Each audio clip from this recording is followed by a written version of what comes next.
السلام علیکم every one. میرا نام عبداللہ ظفر ہے but you can call me A P Z and welcome to my YouTube channel. 19 دسمبر 2024 میں گیا تھا نیوی وار کالج لاہور. وہاں پہ ہمارا ٹاپک تھا strategic realignment in the Indian ocean region. تو میں چاہتا تھا کہ جو بھی ادھر میں نے سیکھا یا ایکسپیرینس کیا وہ میں آپ کے سامنے آپ کے ساتھ شیئر کروں. بیسکلی بات ہوتی ہے میری time security in the Indian ocean. اور لیکن اس میں آبویسلی ہمارا جو فوکس تھا وہ عربین سی پہ تھا. ہم نے بات کی بلو اکانومی کی. بلو اکانومی پہ جب ہم نے بات کی تو جو ہمارے مین ریٹائرڈ آرمی آفیسر تھے انہوں نے کہا کہ پاکستان کو اگلے 10 سالوں میں اپنی جو بلو اکانومی ہے اس کے اندر 7% اضافہ کرنا پڑے گا. اور 7% اضافے کا مطلب ہے این انکریز آف $26 بلین.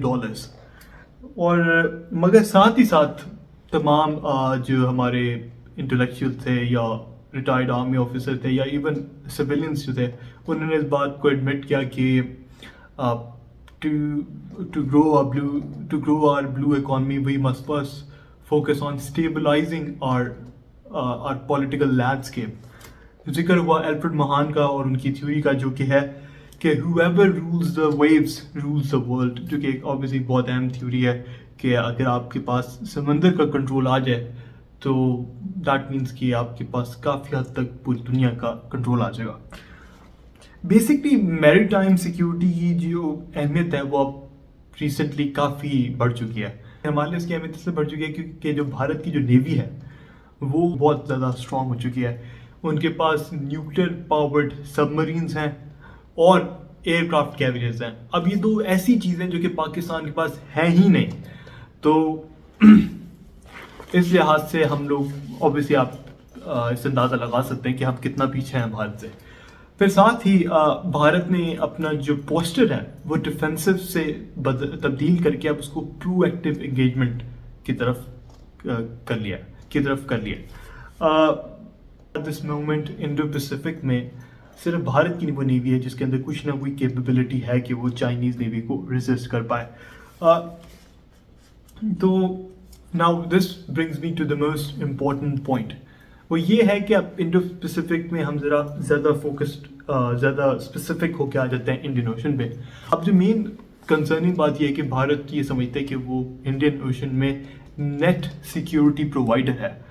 انہوں نے اب بلو واٹر نیوی کیپیبلٹیز بھی ڈیولپ کرنا شروع کر دی ہیں. اب بلو واٹر نیوی بیسکلی کیا ہوتی ہے؟ بلو واٹر نیوی دنیا میں صرف واحد ایک US نیوی ہے. بلو واٹر نیوی ہے کہ آپ دنیا کے کسی بھی سمندر میں جا کے اپنی پاور پروجیکشن جو ہے وہ کر سکتے ہیں.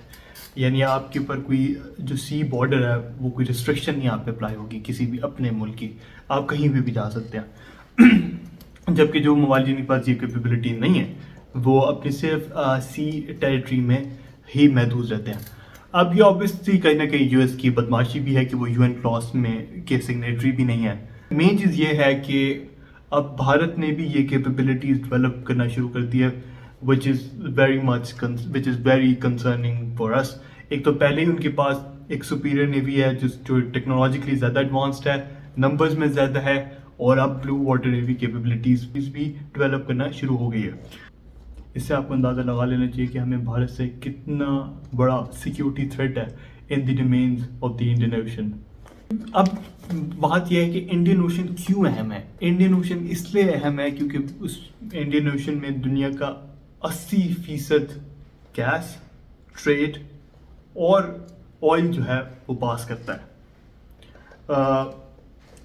بھارت جو ہے اب ہم سے بہت زیادہ آگے چلا گیا. یہ جو ریئلائزیشن ہے یہ ہماری ملٹری ایلیٹ نے بھی پائی تو جاتی ہے لیکن کہیں نہ کہیں ابھی بھی وہ حقیقت کو تسلیم نہیں کر پا رہے. مجھے یاد ہے کہ ایک سینئر ریٹائرڈ ملٹری پرسنل نے اپنی اسپیچ کے اختتام میں یہ کہا کہ India is a big nation but it is not a great nation.